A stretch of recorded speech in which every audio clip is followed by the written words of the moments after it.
त्यांनी शाळा सुटली की पोरीची या जावा घेऊन कवा लेकरू चालत यायचं या टोकाच त्या टोकाला.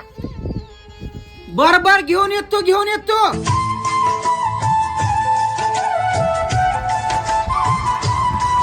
मोना खूप आले तर मी येत नाही ना. ये मोना येत नाही कोण मारत तर मी हाय चल ये.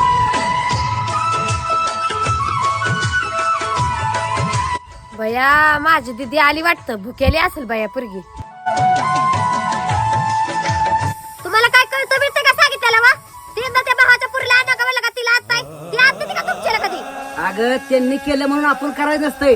मग त्यांच्यात आणि आपल्यात काय फरक राहिला? आणि तसं तर लहान मुलं देवाघरची फुलं असतात आणि काय नाही जा या माणसा जन्मात. जसं मोकळा आलोय तसं मोकळं जाणार आहे. होय अवधरे, तसं चुकलंच माझं. जाणत्याच्या जशाच तसं करण्याच्या नादात लेकरांच्या भावना आपण दुखवतोय.